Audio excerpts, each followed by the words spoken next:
Boa noite, amigos. Estamos abrindo mais um Cadeira Cativa aqui na Ubra TV, 7 horas mais 6 minutos. Programa que você confere também ao vivo, na íntegra, no Facebook, facebook.com/Luiz Carlos Reck. Cada vez mais colorados, gremistas e colorados participam da nossa live e, à medida do possível, vamos ler as mensagens tanto na live do Facebook quanto também no nosso WhatsApp 995-8823-74. Quarta-feira, 10 de abril, dia para uma repercussão de uma vitória importante do Inter, não tão expressiva, talvez os primeiros 30 minutos de uma excelente atuação, e aí o que aconteceu logo depois dos 30 minutos do primeiro tempo no Beira-Rio me lembrou muito aquele confronto com o Tigres, quando o Inter também começou amassando, abriu uma boa vantagem contra o Tigres e deu no que deu em 2015, mas o Inter conseguiu a vitória, 2 gols do Paulo Guerreiro,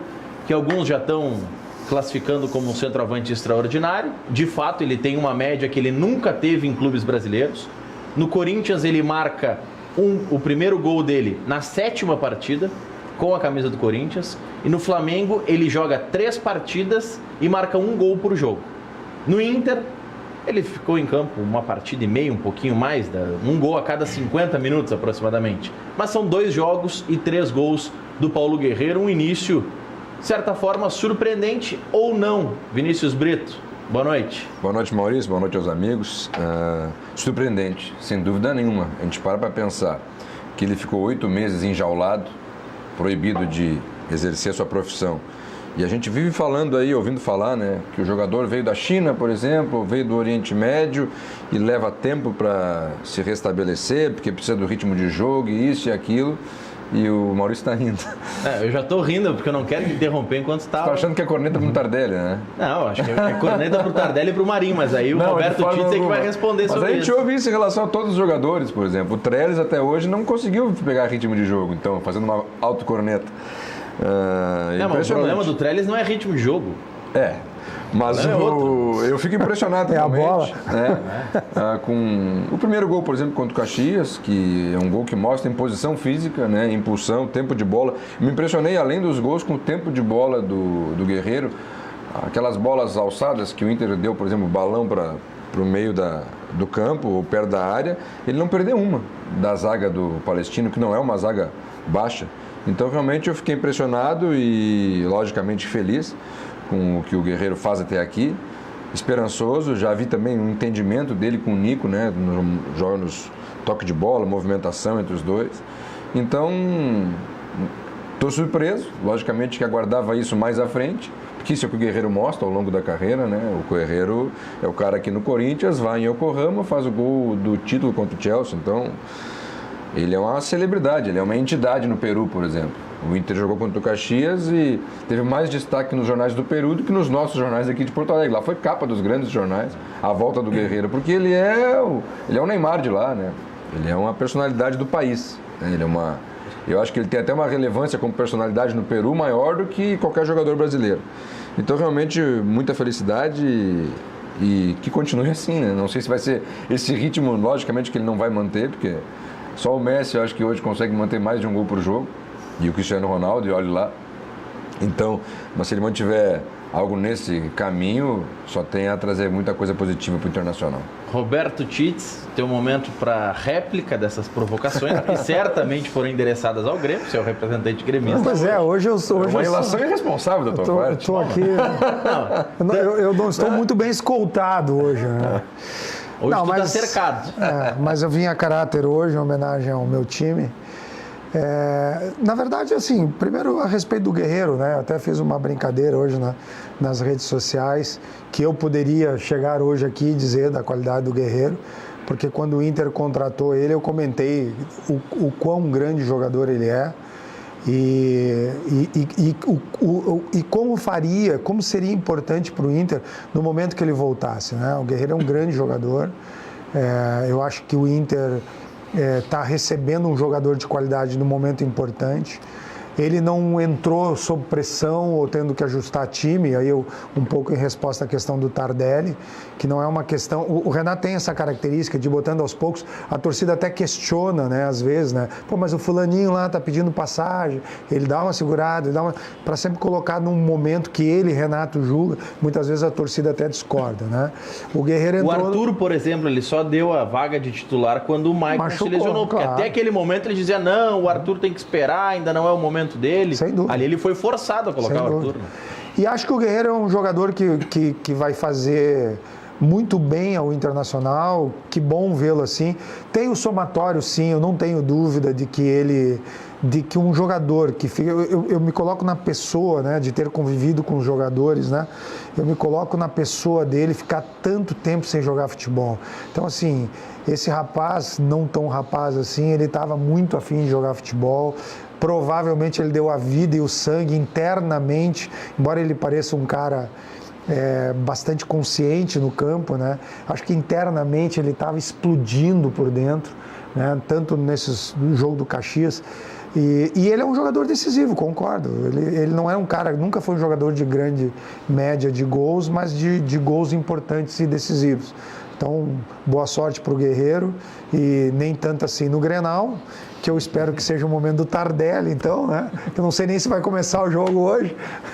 Esperamos. Já que você citou o Grenal, eu vou passar a bola para o Vitor Grumberg. E aqui hoje nós temos a honra de ter o Vitor Grumberg, cujo avô é Lauro Quadros, e o Vinícius Brito, cujo pai é o Cláudio Brito. Eles já são mais famosos que o pai e que o avô. Mas não conseguiu. O meu pai, e eu disse que eu ia dizer que se tu dissesse isso, o meu pai jogou no Fragato, onde o Falcão começou ali e tal. É o máximo que eu posso falar do meu pai, tio. Agora o Lauro Quadros, todas as vezes em que tinham... ele fazia sempre um programa de 4 em 4 anos antes das Olimpíadas. E eu sempre tive o privilégio de ser convidado por ele para falar sobre os esportes amadores, numa época em que eu comentava o voleibol da Gaúcha, enfim. Então eu tinha sempre esse privilégio. E era uma enciclopédia, além de uma pessoa maravilhosa que era, dava gosto. Ele não precisava de um papel, de uma anotação, para saber exatamente o que perguntar no ponto certo. E quando, às vezes, até a gente ficava num hiato de resposta, ele respondia. Tamanho era o conhecimento que ele tinha. Um dos jornalistas fantásticos do Rio Grande do Sul. E que participa uma vez por mês do Cadeira Cativa. Eu sei. Mas fica aqui. Brindando os nossos eu imagino que ele esteja vendo o Neto, então fica o meu abraço para ele aqui, que faz tempo que eu... Na verdade, no programa do REC... que foi de aniversário, acho que do Cadeira Cativa, uns 2 anos. 38 anos do Cadeira Cativa. Não, mas 2 anos atrás. Mas 2 anos atrás ele fez uma festa, né? Exato. Eu encontrei o Lauro Quadros lá e conversei um pouquinho com ele lá. Mas para passar a bola para o Vitor, eu vou trazer um contemporâneo do Lauro, enquanto o Lauro estava no auge da carreira como repórter e comentarista. José de la Cruz Benítez Santa Cruz, goleiro do Internacional, campeão em 79. Na cadeira em que está o Roberto Titz hoje, disse... semana passada, antes da estreia do Guerreiro, eu quero é ver ele marcando gol no Grenal, já meio que provocando e tal, e agora é a expectativa do torcedor colorado, Vitor. Boa noite. Olha, boa noite, Maurício, boa noite aos amigos. Se o Guerreiro manter essa média que ele vem tendo, nós estamos contando com 4 gols no Grenal, mais ou menos isso. 2 aqui, 2 lá. Calma, tu tá... Não, se ele manter a média... Tu que trouxesse a média, Maurício, eu tô só seguindo ele marca um gol a cada 50 minutos em campo.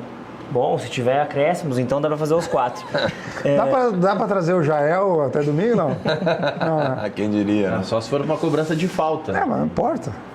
Tu disseste que tu não estava bem assessorado aqui hoje. Não, hoje eu não estou. Eu vou te dizer que eu acho que é o contrário, né? Tu já está com 2 classificados na Libertadores para a próxima fase. Também.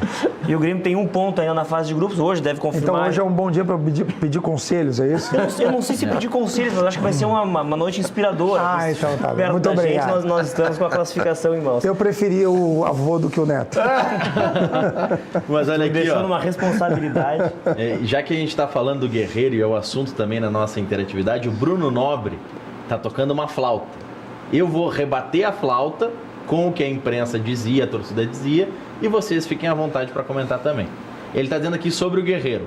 Gols contra Caxias e Palestino, kkk, já dá para fazer uma estátua. Beleza, concordo que os adversários são fracos.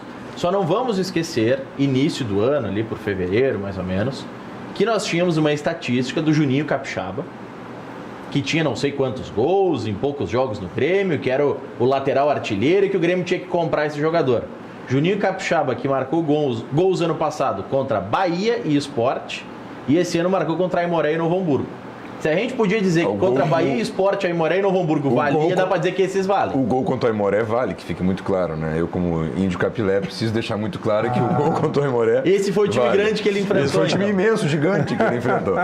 Mas em relação à corneta, qual é o nome do amigo? É o Bruno... Deixa eu voltar aqui na tela, vamos lá, peraí. Bruno e... Bruno Nobre. O Bruno. Quantos pontos, vou te... bola nas costas, sabe quantos pontos tem o Palestino na Copa Libertadores? O Palestino na Libertadores tem... Ele tem 4 ou 6, se eu não me engano. 4 pontos. Empatou com o River, perdeu as 2 para nós. Isso, é mais que Aliança. É mais que um, né? Tem gente com um ponto só. A resposta ao Bruno, né? Porque eu não sou muito partidário desse tipo de corneta. Tá, mas o Palestino tomou 5 da Católica. Tudo bem. De qualquer forma, a gente não pode diminuir o fato feito pelo Guerreiro. Principalmente pensando que é jogo de Libertadores. Porque, por exemplo, esse tipo de argumento do Bruno, logicamente que o Palestino não tem a mesma dimensão do River, que o Inter empatou no Beira-Rio. Isso é óbvio. Agora, o Chivas Guadalajara, que o Internacional foi bicampeão da Libertadores, não tem a mesma dimensão do São Paulo Futebol Clube, onde o Inter também ganhou uma Libertadores numa final. Onde é que eu estou querendo chegar com isso? Que a gente não pode querer desqualificar a conquista por conta do adversário. Os colorados fazem muito isso. Até na brincadeira positiva do Grenal, que o Grêmio esse ano está com algumas dificuldades, né? O que falta para o Grêmio esse ano que não teve nos anos anteriores? Deportivo Iquique, Lanús, e aí cita todos os adversários que o Grêmio pegou nos últimos 2 anos, tentando diminuir a conquista de 2017, como se ela fosse menos importante que a de 83, que afinal foi contra o grande Peñarol. Acho que não, a gente não tem que diminuir de forma alguma. O fato feito pelo Guerreiro, pensando que ele vem de uma suspensão, que ficou 8 meses parado, e a gente vive ouvindo, não é a gente que está dizendo aqui, mas os preparadores físicos, os treinadores vivem falando que estão poupando o jogador por isso, e os que gols, é a retomada... E o gol mesmo contra o Caxias foi um gol que ele saltou muito bem, como tu disseste, tempo de bola numa bola parada, eu acho que era um escanteio, uma falta, não me lembro, isso aí contra qualquer time. Fazia tempo que eu não me lembro, pelo menos, de um gol de escanteio que eu vi sair assim, que o número 9 pula 3 metros de altura e testa ela e coloca onde tem que colocar. Eu gosto desse jogador, eu gosto desse tipo de jogador, esse tipo de jogada. Então, jogando contra Caxias e contra Palestino e vindo desse período que ele ficou... completamente parado, eu fiquei muito contente com o desenvolvimento dele, com a postura que ele teve em campo, com a liderança que ele demonstrou. No primeiro jogo contra o Caxias, ele jogou com a zaga reserva. E eu vi acima da leitura de jogo, assim, alguém reclamando pro Roberto que ele estava rifando muita bola. O Guerreiro volta um pouco no meio campo, bate no peito e diz, manda do jeito que vier. Ele não tem medo, é um jogador experiente, jogou Copa do Mundo. Sem dúvida. Né? Mas se falava que ele ia ser o jogador para o segundo semestre. Em 2 jogos, no primeiro, entrou primeiro jogo, assim que liberado, um dia depois da liberação, já fez gol. Claro, na brincadeira, ele nunca vai conseguir manter essa média de um gol a cada 50 minutos. Sem dúvida. Mas se ele for um camisa 9, referência, que nós estamos em falta... Eu fico muito contente. Mas, Maurício, sem entrar na flauta no lado da brincadeira, existe um fundo de verdade nessa observação que me preocupa até para o jogo de hoje, tá? Eu não sei se vocês concordam, mas a leitura que eu fiz do Campeonato Gaúcho, se nós usarmos inclusive como referência o ano passado, que o Grêmio foi campeão com todas as dificuldades que teve, este ano o Grêmio e o Inter botaram 10 mil vezes o time reserva, em momentos decisivos, em mata-mata, e a leitura que eu faço é que este ano o nível foi muito fraco do Campeonato Gaúcho. Assim como eu elogiei o ano passado, foi um belíssimo Campeonato Gaúcho. Esse ano o nível foi muito baixo, ao ponto do Renato Odair não ter dúvida de botar time misto ou time reserva. E aí a preocupação, só para linkar com o jogo de hoje, é muito complicado tu botar o dedo, como o Renato fez agora, na escalação do time, porque não estava rendendo, usando Matheus, Jean-Pierre e todas as alterações, o próprio Alisson, que está voltando e não está com todo esse ritmo de jogo e não está com a vontade que o Guerreiro está por tantos meses parado, para dizer que a solução do Grêmio para a Libertadores num jogo decisivo são meninos que estavam jogando no Campeonato Gaúcho de baixíssimo nível técnico. Me preocupa isso. Eu não sei até que ponto o Jean-Pierre pode responder com a classe que ele tem, com a habilidade que ele tem e botar sobre ele uma responsabilidade que o Luan, com toda a experiência que tem, não conseguiu responder. Eu acho que a muito perigoso preocupação isso. é diferente. O Renato fez questão no final de semana de destacar que o Grêmio tem o melhor ataque do Brasil, a melhor defesa. Eu acho que ele não está fazendo essa consideração de que o Gauchão foi fraco. Não que ele não esteja para montar o time, mas ele não está fazendo no discurso, pelo menos. Para tentar blindar o grupo, dizer que o grupo está bem. O que eu acho que o Gauchão atrapalhou e muito o Grêmio é que o Gauchão deu ao Renato a sensação de que se ele jogasse no 4-2-4, que foi como ele enfrentou o Rosário e como ele enfrentou o Libertad, o Gauchão deu a ele a sensação de que ia dar certo. E a gente viu que não deu. Concordo contigo. O Odair, alguns vão me criticar muito em relação a isso. O Odair, no início do ano, no início do Gauchão, ele tenta botar a escalação do Inter exatamente aquela que terminou o Campeonato Brasileiro. Com os 3 volantes, com o pragmatismo e tudo mais. Deu 2, 3 rodadas, não deu certo. O Odair começou a botar guri, começou a botar o Sarrafiori, começou a tirar um volante e botar um outro meia. Ele fez uma escalação adaptada ao Campeonato Gaúcho, mas manteve a convicção de que com os 3 volantes é que ele tinha que enfrentar o jogo grande.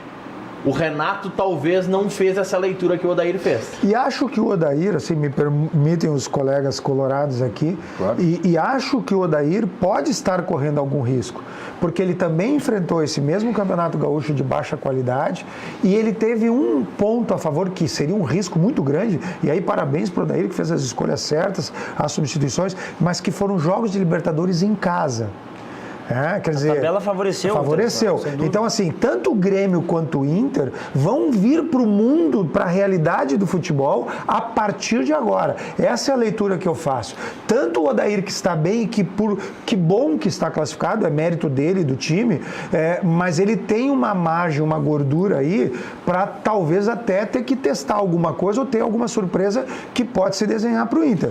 Isso pode acontecer. Mas eu concordo que a preparação de Grêmio e Inter este ano não foi boa para a Libertadores, com esse acréscimo que o Inter está no momento melhor e teve jogos em casa, por isso facilitou um pouco. Momento melhor na Libertadores. Os dois têm que estar alertas, é isso que eu quero dizer. Os dois têm que estar alertas. O Grêmio não perdeu um jogo e tomou um gol no campeonato inteiro. E a gente está, entre aspas, pintando uma desgraça para o Grêmio nesse início de ano. Mas é porque no campeonato fraco.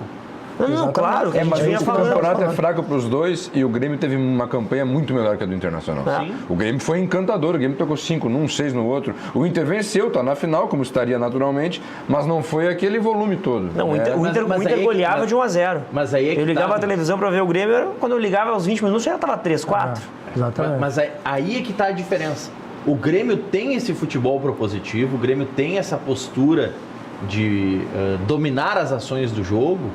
Só que o Grêmio, pelo que via no Campeonato Gaúcho dos seus adversários, achava que era possível enfrentar com Marinho, Everton, Luan e Viseu. Mas tu sabe que o mais assustador para mim, porque o Libertad se mostrou no jogo da Arena um time de muita qualidade, de toque de bola. Eu acho que até um bom reflexo. O Renato tomou um nó tático. Isso, um bom reflexo, inclusive, de quantas vezes a gente está vendo times com menos qualidade técnica dar nó em time brasileiro porque tem uma evolução tática. A América Latina, no geral, eu vejo esse cenário muitas vezes. Assim. O presidente do Corinthians, recentemente, o André Sanches, disse que saiu assustado do enfrentamento contra o Racing e disse, olha, eles estão muito na nossa frente na questão tática. Assim, ele disse, o nosso futebol está muito atrás. Que eu sei que o time do Racing é inferior ao meu, mas eles jogaram muito mais do que eu. Esse é o André Sanches falou, que é um cara que muito consciente, até na semifinal do Paulistão agora ele disse, estamos na final sem merecer. É bom ter dirigente como esse, né, que não está sempre querendo vender algo positivo em relação ao time. Então no jogo do Grêmio contra o Libertad, eu excluo aquela partida porque eu vejo muito mérito no Libertad. O que é assustador no Grêmio, na minha concepção, e perigoso, é o enfrentamento contra a Universidade Católica. Ali sim o Grêmio com uma necessidade de vitória. E o principal é o seguinte, o que o Grêmio fez que nos encantou de 2016 para cá, até antes, quando o Roger começa a criar essa mecânica, esse conceito de futebol, é o toque de bola.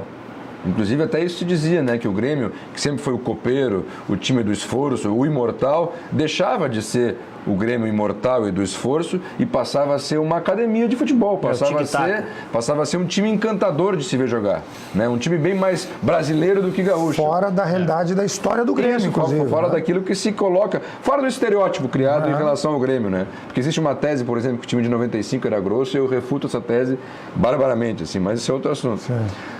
E aí, né, só nessa... E aí o Grêmio contra a Universidade Católica não conseguia acertar passe de 2 metros. Esse me assustou. Aquele jogo, eu vi um Grêmio irreconhecível ali. E além disso, alguns movimentos do Renato que eu questiono. Até peço ao Tits que faça a avaliação dele. Por exemplo, será que 2, 3 partidas do Viseu são suficientes para simplesmente escantear o cara? Não, eu dizia isso, era o ponto. Se o balizador é o jogo com o Rosário, ele teve 4 chances. Mas não é esse o balizador. O André já teve 50. Não, é que eu digo assim, Maurício, ele esteve tão bem posicionado, faltou detalhe. Maurício, eu falei... Uma bola na trave, uma defesa do goleiro. Maurício, eu falei aqui num outro programa, eu só vou repetir o que eu disse há pouquinho tempo atrás. O Renato leva muito tempo porque ele quer prestigiar os jogadores, diz assim, não, tu sai hoje, entra tu. Como ele não quer perder o grupo, ele é boleiro de vestiário, aliás, mais do que treinador, a gente sabe que essa é a história do Renato, as conquistas do Renato se dá por ser o boleiro de vestiário que ele foi, ele tem essa coisa de demorar um pouco aqui nesse programa, algumas semanas atrás, antes do Grenal, eu comentei, quando o Renato, depois do Grenal, quando o Renato escalou o time reserva em resposta ao Odair, ao presidente, o Medeiros, aquela história enfim, também foi da uma falácia, né? Exatamente, né? Aquilo para mim tem uma cara de as duas diretorias, vamos botar os reservas e vamos embora junto. Se eu sou o Renato naquele momento, e eu disse isso aqui, cara, com todo respeito ao Internacional, não se trata de ganhar ou não. Não se trata de fazer uma briga política entre 2 clubes. O Renato tinha que entender que aquele Grenal, naquele momento, às vésperas de um jogo importante de Libertadores, ele tinha que testar. Eu comentei aqui, ele vai testar o Tardelli quando? Quer dizer, passou um Grenal inteiro, tu usa um monte de jogador que tu não vai aproveitar depois, como ele não iria aproveitar depois na Libertadores, foi mais um jogo perdido do Grêmio. Tits, o problema daquele Grenal é muito claro. O Inter fez todo aquele cenário com a punição do Nico Lopes, que depois foi revertida no STJD, então que dá uma certa razão ao Inter, que estava gritando com uma ponta de razão, mas aquele jogo o Inter disse, cara, eu tô bem na Libertadores e eu não quero arriscar. Esse Grenal não vale nada. Botou os reservas, esfriou o Grenal. E pro Grêmio, quando o Inter bota as reservas, o Renato pensa, e se eu coloco os titulares e tomo um golzinho? Mas esse foi o erro dele. Não, porque não é. Porque não, o pensamento é o seguinte, hoje tu tá quase desclassificado na Libertadores. Tu tem que usar um Grenal como aquele para tu montar o teu time, não é para ganhar ou perder pro Inter. Não interessa quem é o adversário. A torcida do Inter tanto não quer dar bola para Grenal que tem campanha nas redes sociais pedindo time reserva e só time um pouquinho, misto. Maurício. Tu não estás respondendo o que eu estou falando. Tu está trazendo uma outra informação. Vamos primeiro falar o que eu estou falando. O Renato precisa montar um time. Não. O Renato precisa montar um time que hoje ele está indo para um jogo decisivo sem ter jogado junto esse time.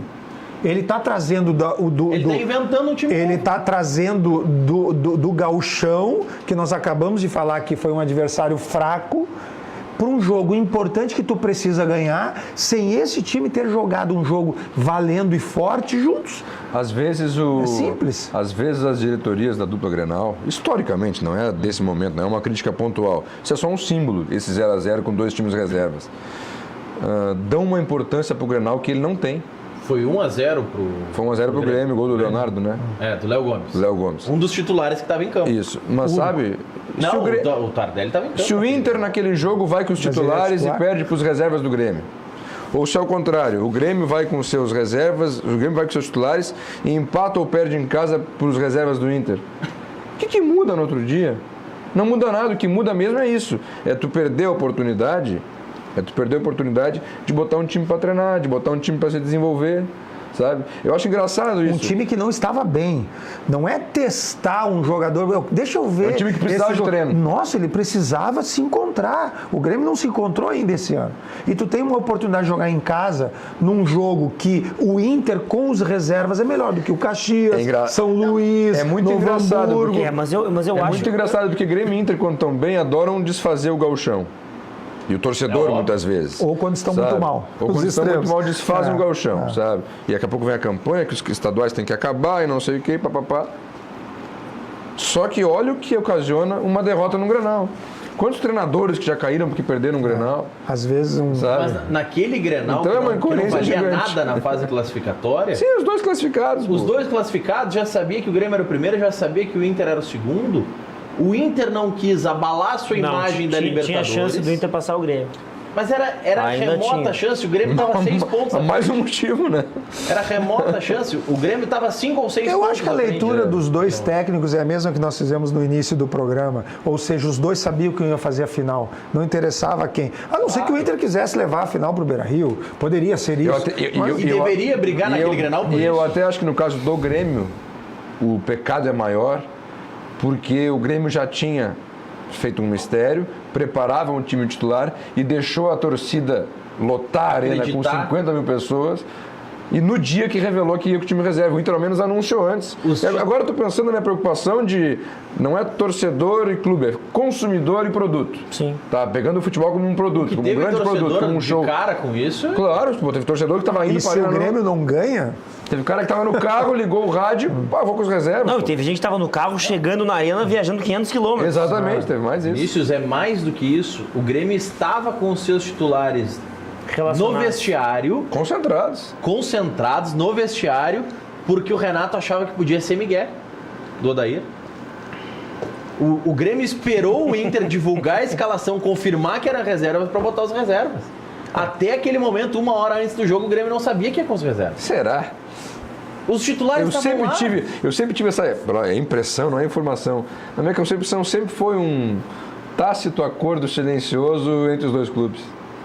Eu acho que o Renato ficou com receio de o Odair não cumprir com aquela história que a direção falou. Eu dou o recado aqui que eu vou com os reservas, porque tu vai aí também, todo mundo termina feliz. O Medeiros foi inteligente naquele discurso. Ele disse, olha, o grupo que jogou a Libertadores, ou o time que iniciou a partida da Libertadores não é o mesmo do Grenal.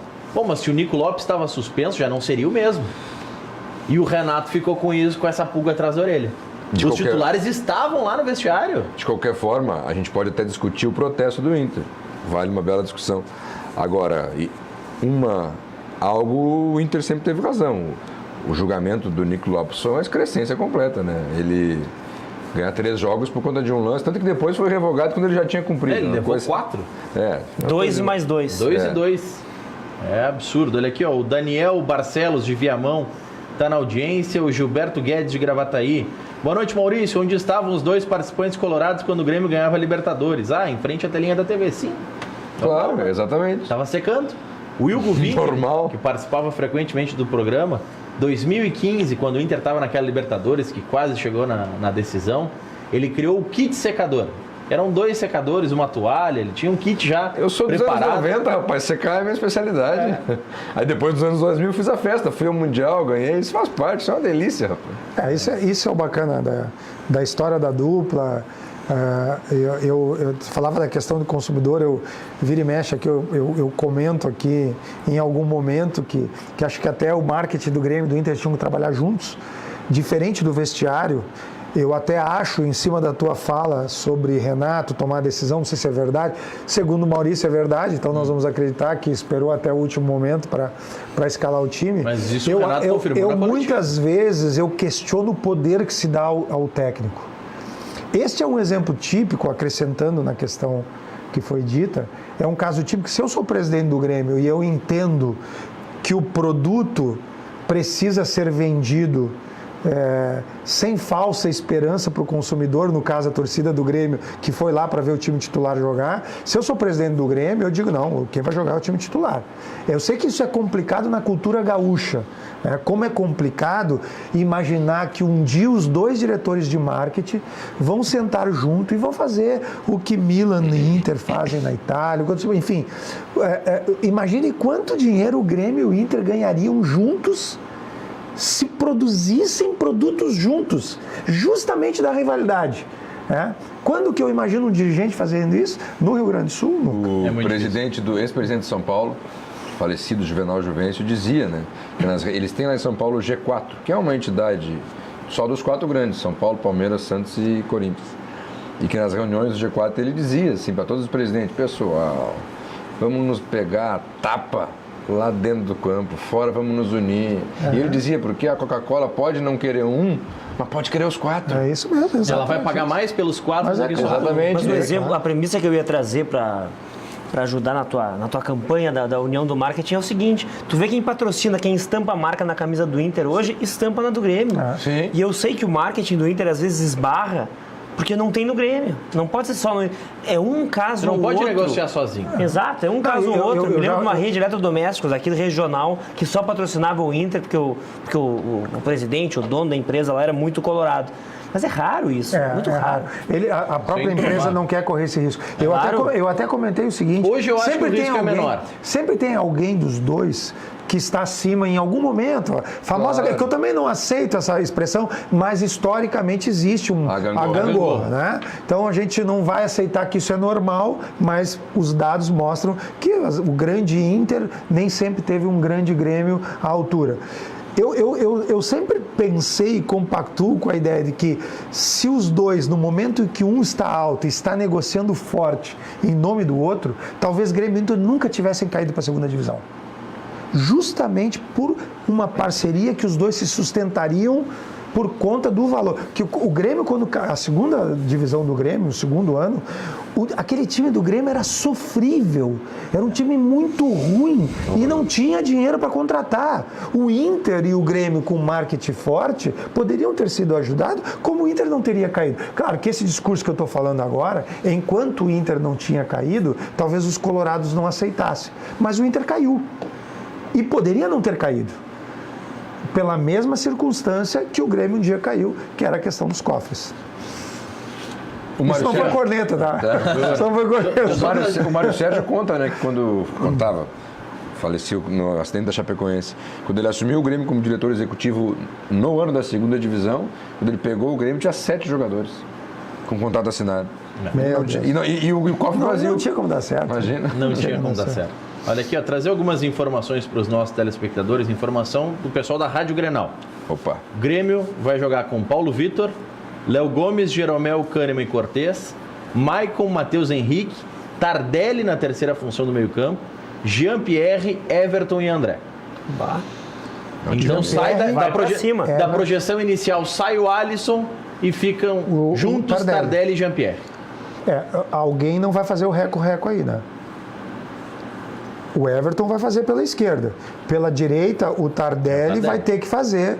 E eu não sei se ele tem condições de fazer isso, porque o Jean-Pierre não tem nem velocidade, entre aspas, e características de marcação para ajudar o Léo na direita. Acho que o Grêmio está fazendo isso por um único motivo. Esse não é o time ideal do Grêmio. Ele está fazendo isso porque o time está vindo, o adversário está vindo com o time reserva. É o desespero. E o Grêmio vai para cima. Agora, Os primeiros 30 minutos desse jogo. Vai fazer 2, 3 gols, talvez. Vai correr o risco. Agora, pensando muito até no que foi falado aqui da habilidade do Renato, como a gente pode falar boleirão, que é como daqui a pouco o técnico não gosta que se elogie ele, ou como gestor de grupo, como eles adoram ser chamados, que no fundo é a mesma coisa. O Renato Gaúcho, o Renato Portaluppi, na minha concepção, a decisão de tirar o Luan é muito mais para ganhar o vestiário, que não aguenta mais a falta de energia e de dedicação do Luan e de desempenho, do que de fato recuperar uma forma física. Mas a única forma física, nós trouxemos ontem aqui os números. O Luan jogou ele joga 2 jogos em janeiro, ali na reta final de janeiro, joga uma partida em fevereiro, fica 10 dias sem jogar, joga uma partida, fica 14 dias sem jogar, joga outra. Então, parte física ele corrige. É a única justificativa. E o ano passado dele já foi muito ruim, que fique muito claro. Não foi bem. Mas é a única justificativa, não é achismo. Tem que ser o que tu falaste. Ou daqui a pouco, se não for, o Renato cometeu um grande erro. Se não for isso, e o vestiário pediu também... porque estava pressionado? Não importa. E é porque ele, Luan, é isso que eu estou querendo dizer. Em acordo com o vestiário. Porque o Renato, na figura de técnico, eleger um jogador e tirar, isso não se faz. Não. Tem que ter um acordo aí. Sem acordo, foi sacanagem. Porque tu corre o risco de queimar um jogador e até se queimar como técnico. A concepção que dá é que a decisão dele, inclusive, é assinada né, como figura de linguagem aqui, obviamente, pelas lideranças do grupo. Certamente. Sabe? Claramente é isso. Claramente é isso. E o Renato que uma coletiva para explicar essa situação. Tem que explicar, porque é um ídolo do clube, né? Não, na verdade, ele não convocou a coletiva para explicar. Ele avisa que vai dar a coletiva para anunciar. Porque ninguém especulava isso até o Renato puxar esse assunto. Não teve uma pergunta que foi assim, Renato, tu tá tirando o Luan? Não. Foi ele que falou, eu tô avisando vocês que o Luan tá mal no quesito força, nós nos precipitamos e ele volta para fazer trabalho especial. Tudo bem, especiais. aí ele tem que assumir a parte dele, porque como técnico, todo mundo sabe que o Luan não está bem, ele não está correndo, ele não está... Todo mundo sabe disso. É visível no campo que não só o time, mas... Agora tem uma coisa que ele, Renato, nunca pode esquecer. Ele é o técnico. Se o Luan estava mal nesses jogos todos, foi por opção do técnico. Porque ele poderia, ele não precisava ter acontecido tudo o que aconteceu para dizer que ele não está bem. Tu não tem treino toda semana, como tu disseste, não tinha 14 dias de treino que ele não estava vendo uma situação como essa, não se justifica a não ser por acordo de vestiário. Deixa eu trazer aqui uma informação de Libertadores, Grupo B, o Cruzeiro está em campo contra o Huracan, Fred marcou 2 vezes, marcou aos 19 e aos 23, Cruzeiro 2, Huracan 0. O Fred tá impossível esse ano. Só que chamou a atenção que o Fred marcou no 19º minuto o primeiro gol do Cruzeiro e no mesmo minuto o Ricardo Oliveira marcou para o Atlético, fora de casa, o Atlético está ganhando do Cerro Porteño, gol também aos 19 do primeiro tempo, mas esse jogo está 1-0 do Cruzeiro, já está 2-0. Fazendo uma leitura do nome de Fred, Ricardo Oliveira, Guerreiro, que a gente falava há pouco, do Tardelli também tem um pouco de idade, né? Embora esse histórico... não seja de ofício, né? Assim, não é aquele centroavante, pela idade sim. Pela idade sim. É engraçado, né? Porque quando se contrata o Guerreiro é de risco, é velho, o Fred ninguém quer, o Fred ninguém pode querer, o Ricardo Oliveira está saindo do Santos para se aposentar. Então aí, o Guerreiro, voltando ao assunto do Guerreiro, me surpreendeu, principalmente no jogo contra o Caxias, a leitura de campo que ele faz. O Guerreiro está onde ele tem que estar. Ele é o pivô, ele chega, ele antecipa, ele dá um toquinho, ele não se cansa. Eu tinha certeza que ele ia ser titular ontem e que ele não ia ser substituído. Porque ele sabe se poupar. Ele jogou 70 minutos, um pouco menos ali talvez, 60 minutos talvez, e jogou o jogo inteiro ontem. E não sentiu, e dando arrancada no final do jogo. Mas se o Dourado não tivesse lesionado, ele ia ser substituído. Provavelmente. Pode ser. Mas aí eu acho que para preservar, né? Também tu tá correndo o risco de lesionar o jogador. Não sei também, porque a gente foi até o final para fazer o terceiro gol, foi sofrido. Bom, aí por conta do segundo gol. Teve uma margem, o Inter ficou uns 12 minutos tomando pressão depois do... Claro.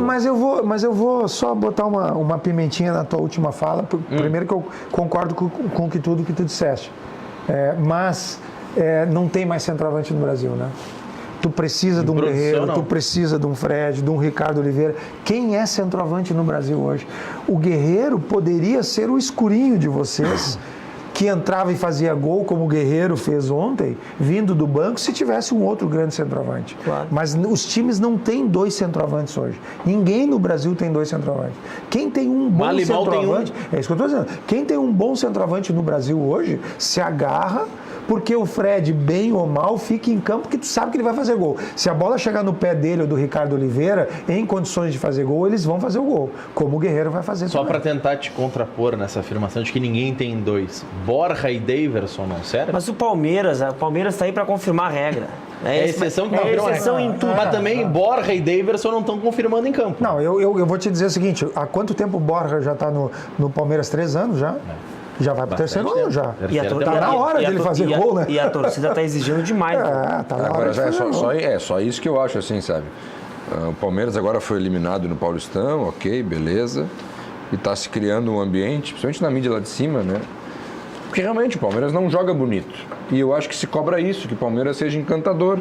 E não é o estilo do Filipão. O Filipão conseguiu isso em 2002 com a seleção brasileira, mas ele é esse time de pragmático. Ele é pragmático, é o centroavante grandão lá na frente, é bola alçada, e ele vai ganhando por 1-0. Mas só o seguinte, pessoal, o Palmeiras é o atual campeão brasileiro. Ele na Libertadores perdeu esses dias, perdeu, mas ele tem 6 pontos, está encaminhando classificação. Então, calma lá em ver uma crise no Palmeiras onde ela não existe, né? Mas talvez, tu comentavas no início do programa do Racing, da forma de jogar, de armar jogo. O Palestino ontem, para mim, muito bem armado, muito bem treinado. Os jogadores sabiam o que eles tinham que fazer e estavam cientes das suas limitações. Eu acho que o Filipão, às vezes, no Palmeiras, e talvez até o Abel no Flamengo, esse jeito deles, que a gente conhece de muito tempo do futebol brasileiro, seja um jeito, entre aspas, não me levem a alma, mas antigo, né? Não é a do Filipão. Do Filipão, sim, do Abel. E talvez a torcida exija uma coisa mais moderna, mais nova. E talvez na Argentina, no Palestino, no Chile, ou em alguns times desse nível, precisou aparecer, precisou se inventar uma nova forma de jogar. Sim. Deixa eu só fazer uma pergunta aqui, desculpe a minha ignorância, mas o futebol argentino continua com o ano europeu? Sim, eles estão praticamente de férias. Mas então eu vou só discordar. Tem a Supercopa Argentina. Eu vou discordar um pouco do Sanches, então, né? Eles têm obrigação de estar melhor no início da Libertadores do que os brasileiros. Porque eu continuo achando que o Grêmio... Alguns dizem que é o contrário. Nesse momento, não. O Grêmio hoje... O Grêmio não deslanchou, como o Inter já deslanchou.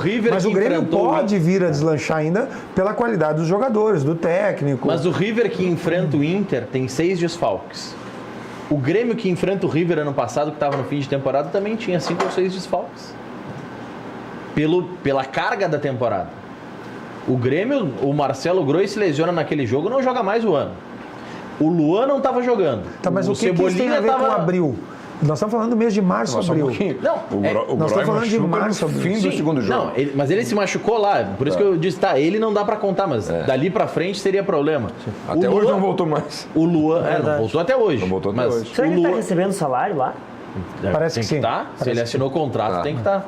Mas aqui, o Everton tava mal, tava voltando de lesão. O Maicon tava se acabando. Que época do ano você tá falando isso? O Grêmio ano passado, em novembro? Em novembro, mas eu estou falando de março, abril. Sim, mas é que novembro deles. Novembro no nosso calendário é abril no calendário deles. Mas com uma parada que no futebol brasileiro não existe. Mas eles têm a parada de verão. Eles têm parada, não é a mesma coisa. Teve a da Copa. Como na Europa não é a mesma coisa. O fato de ser espelhado não quer dizer que é corrido como... Não. Mas a gente teve a parada da Copa. Nós temos campeonato brasileiro, eles não têm regional. Nós temos brasileiro, gaúcho e Copa do Brasil e Libertadores juntos no primeiro semestre, num período que os times estão sendo montados. Não dá. Que bom que o Guerreiro fez 2 gols em 2 partidas. Eles não têm gaúcho, mas eu não posso exigir que o Tardelli, em 4 jogos, vá bem. A exceção é o Guerreiro. A exceção é o Guerreiro, não é a regra. A regra é o jogador talvez precisar de meia dúzia de jogos para entrar em ritmo de jogo. Mas até para esclarecer em relação ao que disse o André Sanches, ele fala muito do aspecto tático, independentemente do desenvolvimento, assim, que, por exemplo, os nossos times, eu acho que até chegou a fazer a crítica pontual, que tu não vê mais time argentino dando balão, que tu não vê time argentino jogando distante um do outro, eles conseguem jogar tudo mais próximo. Os melhores técnicos do mundo hoje são argentinos, né? Eu vi o River, por exemplo, contra o Inter no Beira-Rio, o River ele abre 2 jogadores para as pontas, assim, isso dá uma amplitude pro time absurda, assim, e tu não vê os nossos times brasileiros conseguirem fazer isso, né? Então acho que por aí que ele quer dizer. Taticamente, eu acho que o futebol argentino está muito à frente do brasileiro. Sempre esteve à nossa frente. A crítica dele é muito mais em relação... Até isso ele diz, que nós temos mais... A resposta também do jogador, nós temos mais... Exatamente. Que nós temos mais material humano, mais recursos, inclusive, porque os clubes brasileiros são mais ricos do que os argentinos, em alguns casos, muito mais. E aí entra a questão do Luiz Felipe. Eu concordo. O time do Palmeiras é um time que tinha que estar voando, né? Sim. A quantidade de jogadores que tem. O pecado do Palmeiras é a expectativa que ele gera. Se espera muito dele. Se espera demais. Mas, falando dos argentinos ainda, Internacional abre 2-0 contra o River Plate aqui no Beira-Rio, toma um gol de pênalti no final, dá aquela murchada, assim. O que o treinador, que é o Munheco, faz? Nossa, foi fantástico. 2 alterações que acho que ele tira um defensor e um meio um volante no intervalo. Mudou o jogo. No intervalo. E coloca 2 meia atacantes. E vou te dizer que a primeira ali é porque ele precisava, porque ele empatou em casa com o Palestino. Mas aí... Maurício, tem gente que precisa e não faz. Não tem medo. Personalidade. Ele não tem medo, ele é treinador de futebol. Ele sabe o que ele tem que fazer. Foi a única crítica... Eu fiz, e era o que eu ia falar agora. Eu acho que o Odair naquele jogo demorou para mudar.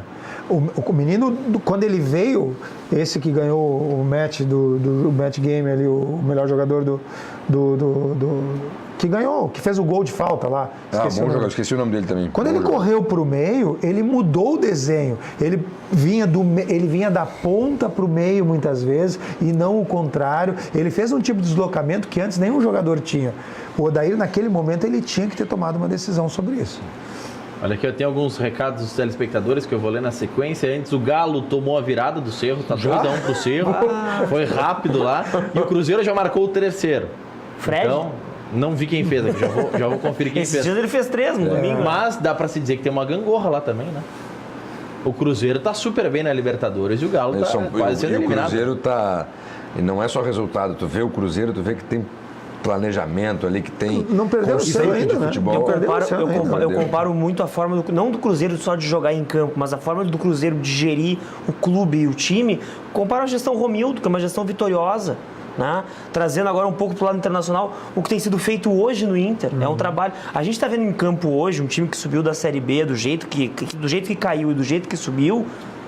Primeiro time brasileiro classificado na Libertadores. Isso não é por acaso. A gente está questionando o Grêmio. O Grêmio, a tendência é que classifique, está com ponto, mas a tendência acho que é classificar. Ou muito perto disso. Tá?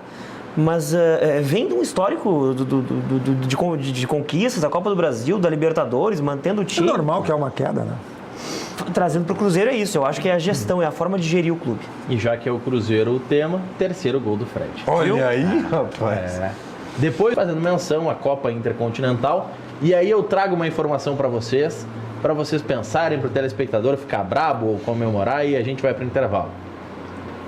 O Infantino, Gianni Infantino, presidente da FIFA, concedeu uma entrevista ontem para o Globoesporte.com. Ele estava no Brasil para um encontro hoje com o presidente Bolsonaro e ontem para a posse do Caboclo, do Rogério Caboclo, novo presidente da CBF.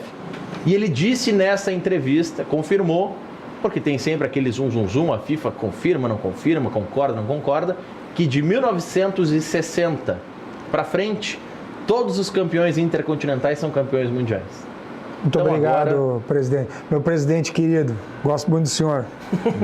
Agora vamos torcer porque nunca mais nós vamos ganhar, o brasileiro vai ganhar campeonato mundial. Pô, se for com esse formato de 4 em 4 anos, não vai mesmo. Nunca mais um brasileiro ganha. E o Cerro Porteño 3-1.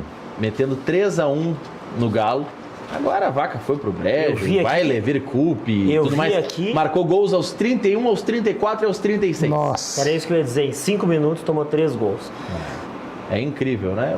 O Galo tá sofrendo e vai cair fora da Libertadores. A gente fala sobre isso. O Levir não emplacou desde que voltou. Não deu certo. Tiraram o Thiago Largue e se ferraram. Já voltamos. 7h59, vocês estavam falando que o Aguirre não abria mão do preparador físico, e é fato, levou para todos os clubes que foi, e eu sei que vocês, colorados, não abrem mão de assistir os melhores momentos de ontem, claro, especialmente os 30 minutos iniciais, né? Isso. Teve se não me engano foi o Nando Rocha, que está em Portugal e sempre está interagindo com o programa. Ele colocou no Twitter ontem que se o jogo terminasse aos 30, se todos os jogos terminassem aos 30 do primeiro tempo, o Inter era heptacampeão da Libertadores, não era nem campeão, mas... Porque, de fato, o Inter foi bem nos primeiros 30 minutos. E por que teve esse apagão? Esse gol é muito significativo, esse gol do Patrick, pelo seguinte... Porque ele começa numa roubada de bola do próprio Patrick, e aí depois de roubar a bola ele faz a construção da jogada, infiltra. E aparece na área como... Exatamente, não, e o Patrick ser protagonista de um momento como esse é muito importante, porque ele vinha numa situação não muito positiva com a torcida, inclusive, porque ele não vinha mais mostrando toda essa dedicação, essa vontade. Enquanto então, não tinha o centroavante, o Patrick não entrava na área. Passou a ter de novo o centroavante, ele entra. Pois é, então foi importante isso aí. Deve ser. E o Nico, que a gente não falou ainda, né? O Nico deu as 3 assistências. Ontem, a Conmebol, de uma maneira inteligente, de marketing, escolheu o Guerreiro como o melhor em campo. Mas não foi o Guerreiro o melhor em campo, foi o Nico. Mas quem faz 2 gols em Libertadores justifica-se, né? Não, é óbvio. Eu sei já que o Fred vai ser escolhido como o melhor hoje do Cruzeiro. Olha, deixa eu falar uma coisa. Não, deixa eu sei. No caso do Guerreiro, o Guerreiro marcou 2 gols, mas o Nico jogou. Nós estamos falando sobre qualidade de jogo, sobre forma de tática, enfim, né? Eu acho que o Nico, ele está sendo um jogador que ele torna o Inter um time com 2 táticas a partir da sua característica pessoal. O que eu quero dizer? Muitas vezes, teve esse jogo que o Nico fez 2 gols de fora da área e que também, acho que um até desviou de alguém. Alianza Lima. Quantas vezes o Luan, por exemplo, pegou a bola no mesmo ponto que ele pegou e ao invés de endireitar o corpo para chutar, ele passou a bola para o lado, fez uma jogada, etc. Né? Mas é que o Grêmio faz esse toque. Né? Mas aí é que está o detalhe. Eu acho que o Inter ontem, inclusive nesse gol do Patrick, tem a opção, entre aspas, gremista de entrar na área tocando bola, etc. Né? Mas tem a opção de chutar de fora da área. Deixa eu só aproveitar essa imagem, Tits, desculpa te interromper. Esse gol o aí... Carlos Simon, na transmissão da Fox, disse que esse gol foi legal. O Nico estava com o braço à frente, só que o braço não é considerado para impedimento. Que vale ao tronco, né? Que vale ao tronco, que vale só as partes a perna, em que a bola pode bater e sair um gol legal. E esse gol, naquele momento do jogo, faria toda a diferença. Era o final do primeiro tempo. Eu tava com a imagem meio ruim ontem da transmissão da Fox. Eu não vi quem que perdeu a bola para esse gol do Palestino. Acho que foi o Nico, né? É por isso que o craque do jogo é o Guerreiro e tu estás cornetando a Comebol injustamente. Não, mas eu também. Ele consegue dar a volta por cima. Não, eu concordo com... Olha aí, boa. Eu concordo com a Comebol que o Guerreiro ontem foi melhor em campo. Mas para tentar ajudar o Maurício, ele participou de 4 gols, né? Até 4 o Nico participou de 4 gols. Até o seguinte, ele não perde a bola simplesmente, ele vai dar de calcanhar. Ele vai dar de calcanhar. O calcanhar do Agora E ele voltou correndo numa velocidade, por isso que eu fiquei pensando, a imagem não era muito boa, eu fiquei pensando, cara, mas é o Nico, nessa velocidade. Que fique claro, agora que fique claro. Que ele viu a M que ele estava fazendo. O meu craque do jogo ontem é o Guerreiro, até porque é o seguinte... É simbólico. Exatamente. A gente não pode analisar só os 90 minutos. Tem que analisar o contexto todo, o que significa, então por isso...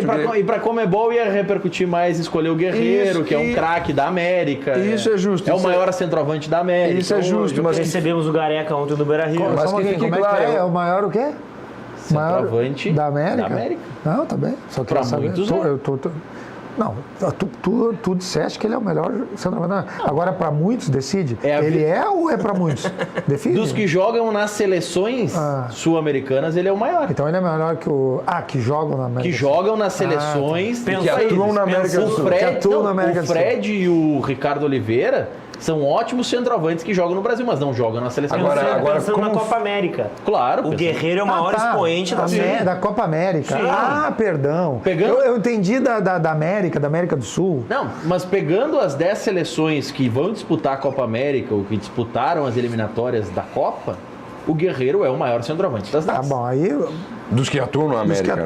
Ele não é mais que o Soares. Eu ia dizer, ele é melhor que o Soares. Daqui a pouco ele é melhor que os uruguaios, os dois, não é só o Soares, né? É o do Cavani. Não, mas agora... Então, assim, eu acho que a tua definição ficou meio confusa. Mas tudo bem, ele, digamos que neste momento que está jogando a Libertadores e que é de uma seleção que vai jogar, ele é o melhor. A Comebol não pode escolher o Soares e o Cavani como melhor em um jogo da Libertadores. Até porque em nenhum outro time tem alguém que seja centroavante de seleção em nenhum time. Não, agora, por exemplo, ele tem um dado em relação a ele, no continente, tá? Ele é a figura de maior importância, por exemplo, e que recebe maior cachê da Nike, que é a patrocinadora dele, pessoal. Então ele é o personagem mais importante de que atua aqui no nosso continente. Então ele realmente tem uma importância de marketing para o Inter. Eu imagino que o Inter deve estar preparando operações muito importantes para o jogo de Lima, porque vai ser um acontecimento, vai parar não por causa do Aliança, por causa do Guerreiro. Eu vou defender essa tese, Tits. Tu vai explicar a tua tese de novo. Eu vou defender minha tese. Cuidado que eu posso contrapor de novo. Mas aí que é bem bom. Aí é que é bom. Pro Peru, que é uma nação importante da América do Sul, o Guerreiro é mais importante do que para a seleção brasileira, ou para os brasileiros é o Neymar, do que para os uruguaios é o Cavani ou o Soares. Ele é o craque do país. Ele é o cara. Dizem que ele é maior que o Cubijas. Mas aí ele é o maior jogador da história do Peru. Não, calma. Para quem viu o Cubijas jogar, aí também não. Não, também não. Por isso que eu falei disso. O Cubijas era craque. Mas perguntar para os peruanos, o Guerreiro é mais. Não, mas aí tudo bem. Mas só um pouquinho. A geração atual tem um monte de imbecil. Tem um monte de imbecil que diz que o Messi jogou mais que o Pelé. Não, mas aqui, para acabar com essa discussão, não conseguiram botar o Tcheco na seleção do Olímpico? Tá, então vamos para acabar com a discussão é o seguinte. O Guerreiro é o melhor centroavante do Peru. Pronto, fechamos o negócio. As gerações atuais, mais novas, e eu até me coloco, porque eu me formei no futebol nos anos 90, mas não admito isso. Tendem a sempre achar que aquilo que a gente vive e viu foi melhor do que o passado, que não é uma realidade. Pô. O futebol é muito diferente hoje do que aconteceu no Trazendo o passado. Guerreiro e o marketing, a gente teve uma discussão essa semana num grupo aqui, até estou recuperando, quem me mandou isso aqui foi o parceiro de convergência lá, o Guilherme Malê, que ele manda a população do Rio Grande do Sul, 11 milhões, 300 e alguma coisa aqui do censo 2010, e ele traz o Peru, e tem todas as comparações aqui, PIB, DH, área, e a população de 33 milhões de habitantes. Ou seja, o Guerreiro é um expoente para 33 milhões de pessoas. A importância que isso tem para o Inter, de conseguir divulgar também a marca do clube para essas 33 milhões de pessoas. Então ele é um expoente para 33 milhões de pessoas no Peru, mais metade do Rio Grande do Sul. Vamos botar aí mais 5 milhões e meio, são 38,5? Metade não, 35, 40% do Rio Grande do Sul. Bom, aí vocês decidem sobre isso. Mas só o seguinte, gol do Fred? Não, enquanto... Não, calma. Eu vou largar. É uma notícia boa pro torcedor do Cruzeiro, mas não é gol do Fred. É o 4º gol do Cerro contra o Galo. Como faremos um minuto de silêncio pela eliminação do Galo, já voltamos. Caralho. 8. Isso é verdade. Ele não joga nada mais de ano. Como ele deu uma Libertadores pro Grêmio. Aí, agora, nessa questão do Luan, Vinícius, eu lembro do Lauro Quadros, que é o avô do Vitor Grumberg. Não, nesse caso ele é neto do Lauro Quadros. Não, o Lauro, ele tem uma frase antes de sair do rádio que é imbatível. Depois ele voltou atrás e depois ele voltou atrás de ter voltado atrás. O Lauro disse em determinado momento que o Everton joga o que o Luan pensa que joga. Quando o Luan estoura, o Lauro volta atrás. Opa, peraí. E quando o Everton estoura, ele diz, opa, eu tava certo.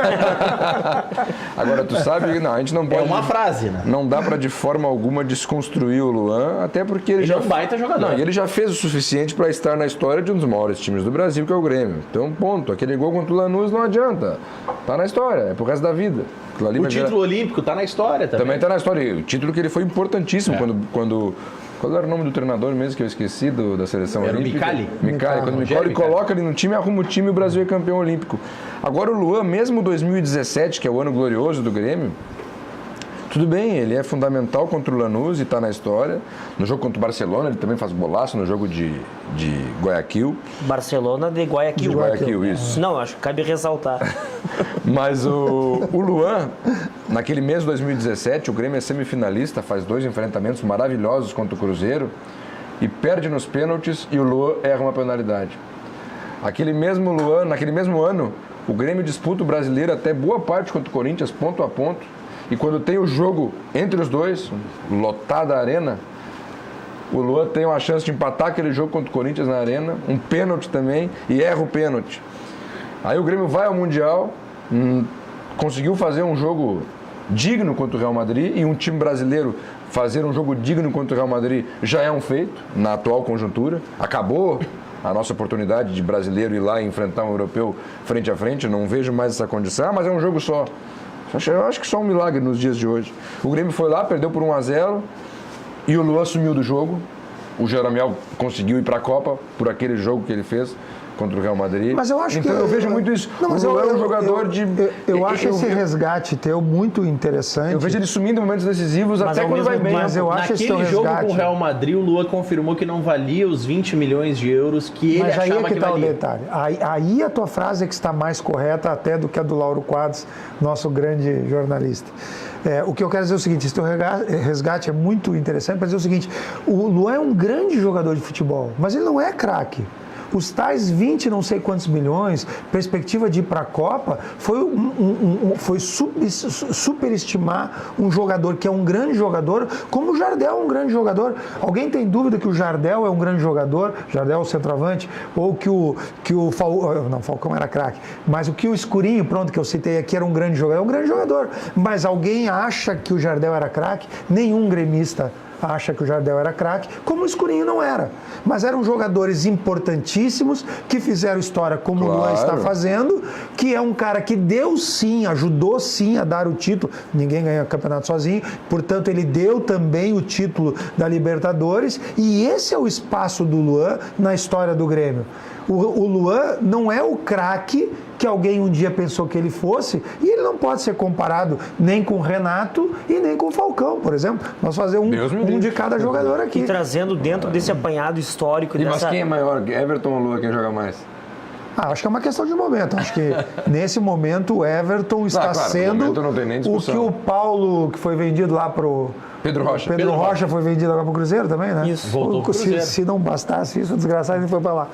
Mas o Pedro Rocha, quando entrou no time, ninguém queria no time. O Everton, quando entrou no time, ninguém queria no time. E o Luan, quando entrou no time, ninguém queria do time. Cada um achou o seu momento e fez a sua história. Hoje, a melhor história do Everton. Dentro desse apanhado histórico, E o dessa linha Everton de vale tempo, quase 200 milhões de reais, é o que se especula que o Manchester City vai pagar por mas ele. isso que eu ia comentar, o Luan tá vendo o Everton valer isso que ele vale, o Luan viu até o Marcelo Groy sair, viu o Arthur sair, viu o Pedro Rocha sair, já até voltou, mas saiu. Já tá ficando velho o Luan, né? Ele não saiu. Ele teve possibilidade de sair, não saiu. Não quis sair. Não Ele quis não por quê? quis. Por quê? Aí é que tá. Porque ele queria sair melhor, na minha concepção. Ele achou que ia para um clube grande. Mas eu vou dizer o seguinte, eu quero, nesse ponto, eu fiz a crítica aqui ao Luan, aos momentos importantes onde ele deu uma freada, gol do Fred. Não, vamos deixar essa reviravolta da história para depois do intervalo. Eu quero fazer um grande elogio ao Luan, atenção, depois do intervalo. Então, depois dos reclames... Tem um colorado que vai falar bem do Luan depois do intervalo. E vai escalar ele hoje. E depois do intervalo, para equilibrar esse Grenal, tem um gremista que está elogiando uma análise que o Vinícius Brito fez há pouco. Não, aí tem coisa errada. Tá muito paz e amor. Vou ter que... 8h20, eu vou contar isso no ar porque a gente estava falando no intervalo dos jogos, seleção argentina e tudo mais, que vai jogar aqui em Porto Alegre. Tem um jogo confirmado e pode jogar a semifinal. Eu sei qual a frase que eu... Daqui a pouquinho a frase do Vinícius Brito. Tu não vai falar agora? Não, mas eu quero contar para vocês. Não, mas eu vou dizer qual foi. Foi a hora que ele disse que ele, na década de 90, ele tinha que secar o Grêmio. Foi essa a frase. E como? Mas não foi essa. Na Copa América vai ter agora. A Argentina vai jogar aqui, o Uruguai vai jogar aqui. E semana passada eu não participei do programa alguns dias para estar em um evento em São Paulo. E vários argentinos comentaram comigo, eu vou para Porto Alegre no jogo da Copa América e tal. Eu não sei o que eu vou dizer para essas pessoas quando eu as receber em Porto Alegre, falando para elas, tá vendo essa obra aqui que você viu, que era para a Copa de 14, que você esteve aqui? A gente está esperando acabar ela ainda. Isso vai acontecer. Lembrando que o Beira-Rio tem capacidade para 50 mil pessoas e no dia do jogo da Argentina tinha mais de 70 mil argentinos em Porto Alegre. E muitos porto-alegrenses estavam no jogo. Eles lotaram a FanFest por completo, né? Foi uma coisa de maluco. E se confirmando, porque o que acontece com a Copa América? Se a Argentina e o Uruguai passarem em primeiro nos seus grupos, que não é nenhum absurdo, e classificarem para a semifinal, a tendência é que a gente tenha Argentina e Uruguai em Porto Alegre. Mas aí eles vão ter um estádio muito melhor. E a tendência é Brasil aqui nas quartas. Uma corneta tinha que ter. No fim do programa ele começou. Tá todo mundo concordando com tudo aqui. E eu que perdi, tô falando que o Brasil vai vir jogar nas quartas, perdi a corneta. Pode fazer que eu quero ouvir. Não, eu só quero dizer que como o jogo vai ser na arena, vai ter mais gente assistindo o jogo do que se fosse no Beira-Rio. É fato. É verdade. O João Itamar... a possibilidade das quartas de final maior se é Brasil tudo der e Chile. certo, né? Se tudo der certo, Brasil e Chile. O João Itamar da Silva. Sou gremista e concordo com a colocação do Vinícius Brito. A postura do Grêmio no Grenal foi a pior, pois enganou o seu torcedor, que lotou a arena para ver o time titular e que precisava dar uma resposta pela derrota em casa na Libertadores. O certo é que as duas equipes têm medo uma da outra, por isso fogem da responsabilidade do Grenal, diz o Itamar, tricolor de Cambará do Sul. E tem um amigo do Vitor Grumberg, eu vou buscar aqui, é o Roberto, que está dizendo que sabe muito de bola, o Vitor Grumberg, que está nos assistindo no Canadá. Olha aí, Roberto Lesterman, grande abraço, sempre na audiência. Faltou a tua rendição ao Luan? Minha rendição ao Luan, não, eu inicialmente, inclusive, falei que a minha convicção até é de que a decisão de tirar o Luan é por conta da atitude dele, de parecer não ter mais a mesma vontade de jogar futebol. Critiquei o quão amorfo ele chegou a ser em momentos decisivos do Grêmio, mesmo no grande ano de 2017, mas reconheço muito, muito, muito que achei fantástica a decisão dele de ficar no Grêmio quando a proposta era da Rússia. Entre o dinheiro da Rússia e o Grêmio, ele escolheu o Grêmio. Lógico que ele ganha muito bem aqui, eu sei disso. Ele achou que ia para o PSG, que o Neymar ia falar lá com o Eu acho que não, eu acho que ele não falou. Que ele ia para um clube grande. Eu não acho que ele tenha feito... Tá aí a minha defesa dele. Eu não acho que ele tenha feito isso com a convicção de que viria a proposta do clube grande. Ele fez isso, em primeiro lugar, porque o clube que veio é menor do que o Grêmio. A gente não pode ser colonizado a ponto de achar que tudo que vem da Europa é maior que aqui. É bom ir para a Europa para jogar no Milan, no Real Madrid, no Barcelona. Nossa, para jogar na Rússia não tem sentido. Então ele preferiu ficar no Grêmio, porque o Grêmio, como o Inter, como o Flamengo, como o Santos, é maior que qualquer time russo.